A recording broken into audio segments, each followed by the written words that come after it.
Welcome into episode 77 of the Godly Young Men podcast. Today we are talking about reputations.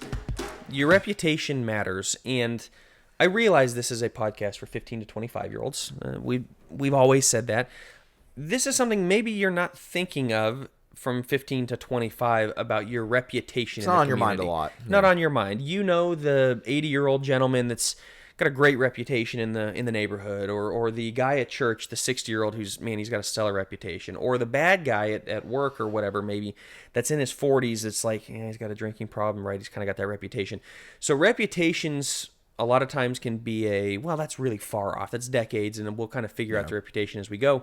We don't think about establishing it now, but we're here to say maybe we should. And the other thing is, when you consider your reputation, a lot of it does depend on other people. What other people think of you, how other people view you. And so there can be a kind of a tendency for young guys to be like, well, you just can't control what other people think, or, let them think what they want, or who cares what they think. And believe me, I am, the number one advocator for you need to stop caring so much what people think. On the other hand, there is an element of understanding your reputation can be one of the most important things that you have. Right. Your reputation is something that you should treasure. It's something that you should cherish, something that you should work to build up. And yeah, we're 15, 25-year-olds for this podcast, as is the case with most of the things we talk about. If you start now and thinking about your reputation and considering how an action you might take might impact your reputation, either for the good or for the bad, man, you're going to be set up pretty well. And so a lot of things we want to get into with this episode when it comes to reputation. We're going to talk about why it matters, of course, as we always do. We're going to talk about what does the Bible have to say. And then I think probably the most important meat of the outline is going to be how to build a good reputation. Yeah. Everybody who's listening and watching can think of somebody who is like, man, that's somebody who has a bad reputation. You can think of immediately. And almost all those people are the ones who have done something, said something, put themselves out there in a way that's like, yep, that's a bad reputation. We got to talk about how to avoid that and how to build up a good one. That's absolutely right. And so why this matters, we want to talk about, as you said, why this matters and building it up and such. As you already got into, we're not saying that what other people think matters more than what God thinks, but if you think that this is not going to affect your prospects, if you think that this reputation is not going to follow you, whether it's fair or not, think again. This is why this matters, is the reputation that you begin to build now could reverberate, could follow you for years. You see, these are tragic circumstances, of course, but you see guys that are like, they did something in their maybe 20s when they were really stupid, and they become known by that. They're called a certain name that kind of reminds them of that by their buddies, or even worse, in the community, they're known as... They can't escape it, Exactly. Basically. They can't escape it. You see somebody who is messing around with a 16-year-old, maybe he's 18, he's messing around with a 16-year-old, just being stupid, and he gets put on the sex offender list. Yes, that's tragic. I'm not saying that's going to happen to everybody, but that's what we're talking about, is you can make mistakes. He's 18, he's an adult, he's legally an adult, and he's messing around with a minor, even though it's his girlfriend, 2 years, things like that. If the charges are pressed and whatnot, like I said, that is on the far end of the spectrum, but it's that concept of, he's just 18. Well, I'm just 15. What difference does it make? Some of the mistakes we make, we're going to get into this a little bit more. Some of that matters, but these things stick around for a long time, and to be a godly young man, as you grow, reputation matters in life. It opens up opportunities, open up doors. It's a very important part of being a godly man, is to have a proper and appropriate reputation. And if we're giving that up for stupid reasons, we need to consider strongly what it looks like to regrow or to regain a positive reputation. Well, and I would say make sure that you will have a reputation. Whether you want one or not, whether you think it's fair or not, you will have one. And so it's kind of the old saying of like, okay, if I'm going to have one, I might as well make it a good one. Right. That would kind of be what the encouragement that I would give to you is, like, you're going to have a reputation, so you might as well work to build it up to be a good reputation. Again, what we're going to spend the majority of our time on. Joe, you've got on here, like, your reputation can affect your prospects for a spouse, your prospects for a job. If the guys that run companies are very good at, like, spotting talent and spotting, certain things of, like, this is going to make a really good hire. A quick turnoff does not have a good reputation. Not hiring him. Right. Not hiring that person because of their reputation. It can literally, your life could be set up in an incredible way, or your life, you could just miss out on opportunities based on your reputation. That's a huge deal. This has happened twice in Will's life, actually, so I'll brag on him for a second, where he was doing a job in one job and did it so well, he got the reputation, people coming in and seeing how well that he did, that they offered him a better job at a different place.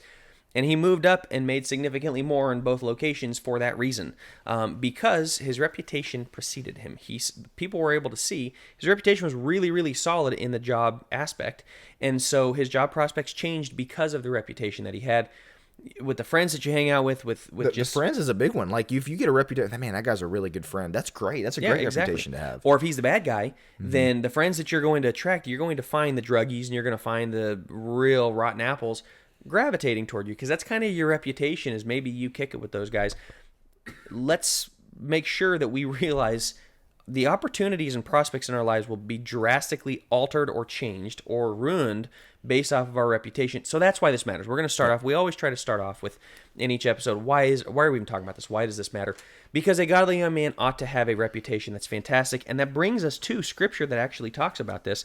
I'm going to open and read a couple Old Testament. Let Will read a couple New Testaments here. But the first one we want to read is Proverbs 22, verse 1. Proverbs 22, 1. A good name is to be more desired than great wealth. Favor is better than silver and gold. A good name is to be more desired than great wealth. Reputation matters. Having a good name. Yeah. I mean, that says it all. That, great, you can have a ton of money, but if everybody knows you as a jerk, what good does it do? But on the other side, like, that's just how important it is desire this. And then Ecclesiastes 7 verse 1, a good name is better than a good ointment, and the day of one's death is better than the day of one's birth. He's kind of saying the same thing. Once again, it's same writer with the wisest man ever in Solomon. But his whole point is reputation does matter. It's better than the top of the top. It's better than anything you can have in life, because people look at that guy and go, man, he's a stud. We want that as godly young men. Yeah, so I'd go to Matthew 5:16. Words of Jesus, of course, here where he says, let your light so shine before men that they may see your good works and glorify your Father who is in heaven. So because of your good deeds, because of your reputation, what is the byproduct of that? God is glorified. People can see God through you because of your reputation, because of the way that you carry yourself. That's supremely important. And then 1 Timothy chapter 4, kind of the theme of like every youth camp or every youth day ever. But man, there's so much value here. 1 Timothy 4:12 and following. Let no one, Paul writing to Timothy, let no one despise your youth, but be an example to the believers in word and conduct, in love, in spirit, in faith, and in purity. He goes on to say a few more things there, but then verse 16, take heed to yourself and to the doctrine, continue in them, for in doing this you will save both yourself and those who hear you. Paul writing to this guy Timothy, who was obviously a younger guy, we don't know exactly how old, but he essentially says, don't give people a reason to look down on you because you're young. In other words, establish and maintain a great reputation. Right. Because if you do that, nobody's going to be able to look at Timothy, this goofy young guy. No, he's telling Timothy, make sure that you establish and build up your reputation as somebody who cannot be looked down on because they're young. And the reason why I had the and following, and I appreciate you reading that, because look at verse 15. Take pains with these things. Be absorbed in them. Give yourself entirely to them. Is what so that says, your progress will be evident to all. People are paying attention, and people will see the reputation that you gain. And then, as you just said, pay close attention to yourself and to your teaching. Persevere in these things. For as you do this, you will ensure salvation both for yourself and for those who hear you. That is him saying, Timothy, your reputation matters so much right now that if Timothy's going to go in, and as he's calling himself, Paul's calling Timothy in Ephesians or in Ephesus, get these things right. Call out false teachers, establish an eldership, help the widows, establish good relationships within the church. There's multiple points of 1 Timothy of what he's trying to tell him to do. Imagine if Timothy had a horrible reputation among those in the church. Imagine if he's actually going to go into how he treats everybody in 5:1 and 2 and 3. You're going to get into that of being an older man, appeal to him as brother, younger men as brothers, older women as mothers, younger women as sisters in all purity, and then talking about honoring the widows. Imagine if he was messing around, doing what he's not supposed to with the women. Or even just being goofy. Being kind of I know we say this and people probably get mad, but just being a loser. Like, how much clout is he going to carry in that congregation? This is why reputation matters, and this is why Paul is putting such an emphasis on this. Like, Timothy, you're about to do the work of the Lord. You're about to call out false teachers and do all these amazing things. You have to have a reputation that precedes you as a man of God who takes this seriously, who's paying attention to these things, understands I'm not going to allow from my unwholesome speech, or I'm not going to allow from my conduct or from my purity and the way I carry myself to undermine the message of the gospel. That's what we as Christians do when you have a guy in church who's seen as a, whatever it may be, who knows, a serial adulterer or whatever. Like, that hurts the gospel so much for somebody to take that reputation and to not consider that at all. And so we wanted to get into kind of use that. Well, I'm going to let you kick us off on this as to how do you build a good one. We're talking about the importance of it. We see the importance of it. We could probably go down this list with 1 Timothy here in 4:12. But we have come up with some hallmarks. Will and I both contributed to the list here as to ways we think we can build a positive reputation. And let me also say, maybe to work past a negative reputation you've had as a kid or even in young adulthood. There are ways out of this, and we think this is how you get there. So go ahead and get us started. Very quickly, I was thinking, like, what are guys in the Bible that, like, completely changed their reputation? The Apostle Paul, kind of the first one that comes to mind of, like, he had a reputation of, like, murdering Christians and, putting them in jail. And then kind of a change. Yeah, a little bit of a change of direction there. So you can change your reputation. But how do you build a good one? These are going to be basic, but I would say not common. These are basic traits, basic things, but they're not very common. Yep. And so you're like, okay, I know all this stuff. A lot of young guys, 15 to 25, don't have these, and so that's why we're mentioning them. The first one is honesty. Be honest. Tell the truth. Again, super simple, but a lot of people don't. Joe, you got on here, are you honest when no one else is around? Do you have, integrity would be another word, I guess, that you could, a synonym kind of for that. Are you an honest person? Do people catch you in lies? Are you deceptive? Those types of people don't have very good reputations. And so a surefire way to build a good reputation is to not be deceitful, to not be manipulative, to not be caught in a bunch of lies and, saying things that are not true and then getting caught in it. Like, just be honest. That'd be step number one, I would say. Yeah, as we said a couple episodes ago with Jordan Peterson, tell the truth. Tell the truth. Even if it hurts, you tell the truth all the time. And yeah, I think I meant integrity when I put that down, when no one else is around. But it still is the idea of don't defraud your boss. Be honest with the work that you're doing. Be honest with the money that you're handed and such. Like, be honest in those areas where nobody can accuse you of anything. That's the first step. And you would come up with that one. And I think that has to be number one is you have to be an honest person who is trustworthy in that way. Number two is reliability. Do you show up even when it might cost you dearly? Do you, I told you that I'd be there. I have this conflict. My friends want to do it. No. Are you reliable? Can people count on you at the end of the day? Because if you want the reputation, as we'll get to kind of toward the end of this, the flake isn't reliable. The flake is somebody that can't depend on him for anything. You ask him for help, and it's like, yeah, I'll be there Saturday morning. Oh, man, I really want to sleep in on Saturday morning. Man, I totally forgot I had this. Exactly. Yeah. Oh, I stayed up late on Friday with my friends, and I overslept. I had a friend over. No, you made the commitment. Hold yourself to that commitment. Be reliable. Yep. The next one I would say is just kindness. Are you kind to people? Are you nice to people? Do you greet them with a smile? I'm a pretty big believer that people have a certain look about them that you can just kind of tell. When somebody walks in, like, do they look at you and you're like, that's a nice person? Okay, Will, that's really subjective. Yes, but it's the way you carry yourself. How do you talk to the waiter or waitress at the restaurant? How do you talk to the person who is clearly inferior to you in whatever it is, playing a sport or just inferior at work or your subject or whatever, the person that reports to you, whatever it is? Are you kind? Are you kind to people? That is, another surefire way to build a good reputation. Are you kind only to those who can do something for you? Yeah, that's exactly I think that's a big thing, and that's what I meant to put down here. Really nice to your boss, but a jerk to the person who's cleaning the floor or whatever. Exactly. Yeah. Like, well, he can't offer me anything. We don't think in those terms of he can't offer me anything, but that's very much what it is I'll be kind to the right person. No. Are you kind all the time? And it's kind of a weird one to have on a godly or this masculinity podcast, right? This is really, really important to establish a positive reputation because some of the most masculine guys I know, when they're kind, it's like, that's incredible.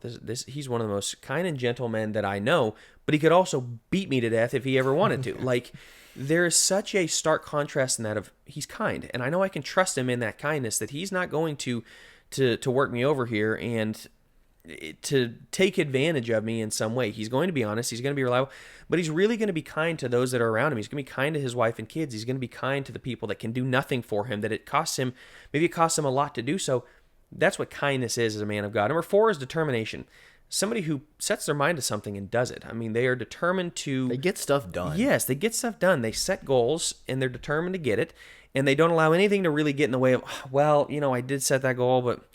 It's just really hard. I've had a lot going on. I've had a lot going on. No, you're determined. You set the goal and you told yourself you're going to, and you do whatever it takes. If that's accountability, if that's getting, alarms set on your phone every 10 minutes to remind you to do something, you are determined to do something. If you want a positive reputation, I think determination is a key to getting to that point. I'll skip the next one you've got and go to our number 5, and then you can end with we can make number 6. But I would say consistency is the next one. ties very much into determination, but like you are consistent in your actions, you're consistent in your words, you're the same guy. Genuine would be another way that I would put that. But like, again, you're the same guy at work that you are at church. You're the same guy hanging out playing sports that you are, at the dinner table. You are consistent in your character. You're consistent when you're talking to people, and then just consistency in your habits as well. Consistent in pushing for things. Consistent with, again, all areas of life. I'd say, again, very much ties into the determination point. But a guy who is consistent in showing up, consistent in his speech, his language, his actions, etc., is going to be somebody with a good reputation. Let me also say this, the consistency and why this is so important. The other ones on this list, this is why it's toward the end of this list. If you're honest for a little bit, nobody cares. If you're determined for 2 months, nobody cares. If you are kind, sometimes, but you're not consistent in it, nobody cares. Yeah. There are people that want to change their reputation. Man, I've been known as kind of a jerk, and I really want to change that. And so for 2 weeks, they're really, really nice. And they are shocked when people don't believe it. Yeah. Consistency. If you want to change any reputation, if you want to establish your reputation, doing it for 2 weeks, doing it for 2 years is not necessarily going to establish a long-term reputation. We're talking about consistently showing up day after day, week after week, month after month, year after year, and maybe even decade after decade, showing up, trying your best. That doesn't mean we're always going to be perfect in it, but trying your best to reach these things. That's the only way to establish a solid reputation, is consistency in all of these areas. To add a sports illustration into this, there's guys that have played the NFL, quarterbacks that have played incredible games, and the next game they played like a third string backup on a varsity team. You know why they don't have jobs? Because they weren't consistent. They couldn't consistently produce at a high level. Nobody cared about their great game. Again, apply that to any sport. The best athletes in the world are consistently great. And to add to that, there's guys that are consistently solid. Yep. They typically have jobs in the NFL, whereas the guy who has a really great game and then an awful game probably doesn't have the job, as opposed to the guy that is consistently, maybe he's not amazing, maybe he's not Mahomes, but he's Kirk Cousins. He's solid. He's consistently solid. Again, just use a sports example. Yeah. No, I think that's a great idea. My mind was going to golf. We were just talking about this off air of Scotty Scheffler and the run that he's on, and he's just incredible right now. He's consistent in this. He continues to win, but he's one of the most consistent since Tiger, because so many of these guys win. Rory won. He hadn't won a major. Great heights and then low lows. Exactly. He hadn't won a major. He chokes away the U.S. Open in the last few holes. Like, the consistency isn't there, and it is so glaring when it comes to reputation. And Rory is kind of getting this reputation as a choke artist. Yeah. When it matters, he's not going to be there, because for a decade he's been consistent in not being consistent. Yeah. So pay attention to that. The last one on our list is how to build a good one. We wouldn't be the Godly Young Men podcast without mentioning. I had to bring this one up. Godliness. Yep. Godliness. You have to have this on the list. I mean, this is the whole purpose of having a reputation. If you're known as a kind guy, but you're godless, the atheist who's really reliable, okay, so what? Yeah. So what? Ultimately, it matters zero. So that's the importance of us being consistently godly throughout our life. We need people to be able to show up, and this goes to the Matthew 5 passage, 5:16. Let your light shine. That is a godliness that is seen among everybody else, where you are consistently godly, and people look at that and go, that's a godly man. And we know people like this in our life. It's like, that is a very godly man. He's close to God. And it's so interesting to see the world and the way they react to that person of like, oh, wow, this guy knows his Bible, right? He's a holy man type of thing. And this could just be an older gentleman at church that really is good. But to see the way that people talk about that, they do revere that, and there is a level of respect even in the world. For older people in the world, usually nowadays, maybe young kids not, but for older people, there still is a level of respect of the godly man who is very close to God. That matters. Yeah. That not just in the church, that matters outside the church as well. Yeah, so there were our six. So yeah, I think it was 6 kind of points of how to build a good reputation. I'm sure we left some off, not an exhaustive list, but those are kind of the main ones that we came up with. The next part that we want to get to, and then we'll hustle through the last part. This is the point that I personally really wanted to drive home with this reputation episode, is how important it is, in the sense that you can lose your reputation. You can lose your good reputation based off of one decision. Yep. One mistake, one slip up, one thing you say, one thing you do.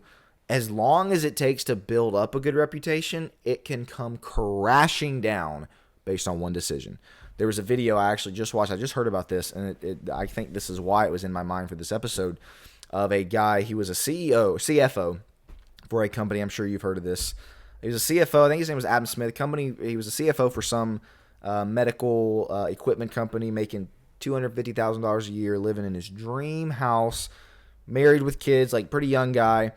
Well, when Chick-fil-A was having their big backlash because of the Dan Cathy took a stance against gay marriage, this guy gets in the drive-thru, orders a water, and just berates the Chick-fil-A girl, videos himself berating the girl at the window about how could you work for this hateful corporation? You guys are just terrible, and I'm here to steal money from Chick-fil-A because this poor girl's just sitting there having to listen to this, and films it himself, uploads it to YouTube himself, goes to bed the next day.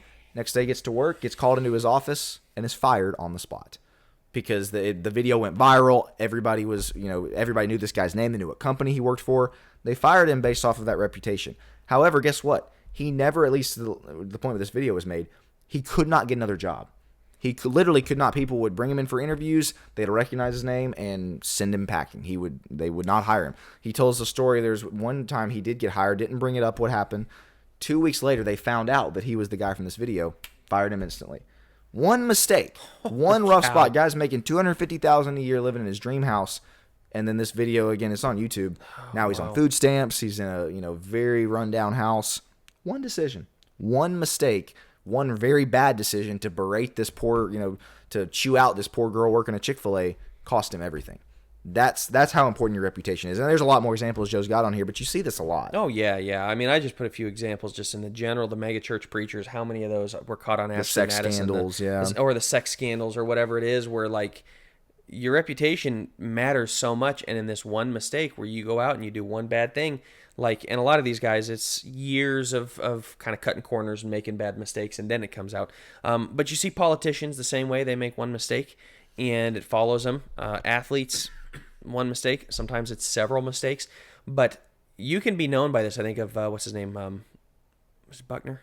From the Red Sox, where it goes right between his legs. And that literally was what he was known for the rest of his life, pretty much. I think it's Bill Buckner. Mark Sanchez, the fumble where he runs into the backside of his offensive lineman. Yeah, that's what everybody knows. Oh, man. Like, could you imagine? But this is the pressure you live under. That's why I'm glad I'm not a professional athlete. But legitimately, in all seriousness, one decision can ruin things. And let me say, it doesn't mean that you don't talk about your struggles, because there's a part of like, well, I don't want to show that I have mistakes. Then it's important to talk to the right people and to get accountable and things like that, and to not let your mistakes get out of hand before you handle them and take care. But this is what the grace of Christ is so good for, is there is grace. If you made one of those mistakes, if you have a bad reputation, there's grace for that. And God is willing to call you unto himself if you repent. The consequences, however, such as this guy, don't necessarily go away from these mistakes. That's what we're talking about. We're not talking about you going to hell because of a mistake. We are talking about the consequences of potentially, as we talked earlier, losing all these prospects and these opportunities. That can happen in one simple mistake where you weren't thinking. Thing you post on social media. Remember the girl that posted a super racist thing before she took off? By the time she landed, her tweet had gone viral. She was fired. Yep. One tweet. That's all it takes. One Facebook post that people recognize, which for us kids these days, probably not. But one tweet, one thing here or there that somebody happens to mind and go, whoa, this was you, huh? And you're forced to defend it. I've seen athletes where there was bullying. They bullied a kid. I remember reading this hockey story where this guy bullied an autistic kid in the hall and ended up being found out. And he had been drafted by an NHL team. He's a very good player. They found out about it and were like, you did this bullying. And it was a pretty bad bullying. Took the kid in the bathroom, basically gave him a swirly. An autistic kid, like, you don't do that. That's really messed up. That's a horrible thing to do. But that mistake cost him everything. The team's like, we want nothing to do with him. And every other team's like, nope. And he never played a game in the NHL because of that one mistake where he thought he was funny with two of his other buddies and went in and was an absolute knucklehead and lost it all. He would have been playing in the NHL. He was a high draft prospect and lost it all because of that. So we could give a bazillion and one examples. Yours is, I did not know the rest of that story. The video on YouTube is insane. That is crazy. Yeah, and he deserved to be fired for what he did. Yeah. Because it's pretty rough. But either way, one decision can ruin your reputation. Please pay attention to that. That doesn't mean you have to walk a tightrope. It means think about the things that you post. Think about the things that you do. Think about the people you hang out with. Be conscious of it, right? Be conscious of it, because there are reputations we want to avoid. We're going to speed through this, so I'll actually kind of let you speed through these. I don't think I have much to say on most of these, but some reputations specifically as young men we want to avoid. We've talked about some of these before. Well, we just want to rapid fire a little bit of these to say, Make sure you're not this and that you're pursuing something better than And this. I think the key with this is if you're looked at as somebody who has a good reputation, you probably don't fall into any of these categories. Like these are kind of the opposite of somebody who has a good reputation. Yeah, absolutely. So go ahead and get us started. I think we have 6 of these. Yeah, so I'll do the first 3, and then if you want to do the last 3. Sure. So the first one I would say is if you have the reputation of the class clown, the goofball, the super immature guy who's always doing really stupid stuff or saying really stupid things, you probably want to avoid that. Doesn't mean you can't have a sense of humor, can't have fun, all those qualifiers. You don't want to be known as the class clown. Like, oh yeah, that's the goofball. We can't take him seriously. Yeah. You can't take him seriously. You probably don't want to be that guy. You don't want to be the really hot-headed and arrogant guy, like the guy that everybody's like, oh, he just has a really short fuse. Don't tick him off. Like, you don't want to be him either. You don't want to be somebody who is looked at as like, you don't say the wrong thing around him or he could just snap. Not a good reputation to have. And then thirdly, and then I'll let you take over. Yep. Soapbox of mine. You don't want to be the flake. You do not want to be the guy who, again, cannot be relied upon, can be depended on to show up, who commits to things and then backs out of commitments and is just not a good friend because he's always, flaking out of stuff. These are, again, things that if you're looking to have a good reputation, you probably want to avoid a lot of these. Yeah. Last 3, the flirt. We've talked about this one before. Don't be the virtual promiscuity guy, right? Who's just hitting up everybody, every chick that he can. He's hitting on every chick possible. Don't be that guy. That gets a reputation. That's not a good reputation. It's not a good reputation. You may get some girls. You won't get the right girls from that, and you will be looked down upon, especially as you go from the guy that's just an absolute flirt and not a good reputation to have. Okay, here's one. We'll have to preface this one before we get to, I'll say the bad boy. Pretty self-explanatory. The guy who is pushing the edge. We talked about this a few episodes ago, but like the language, right? You're using some coarse language because you're a little edgy, right? And you're trying to be the bad kid. The tattoos, that does affect your reputation. You may think that it doesn't, and in this day and age, maybe not as much, but there still is a level of it will affect you. The clothes you wear, like the t-shirts, what the stuff that the types of t-shirts you wear, like all those things. Just trying to be edgy or the bad boy. Again, people with good reputations typically don't do that stuff. And business usually has good reputations. You might find there's a company back home that they hire those with like the ear piercing or the lip piercings and things like that.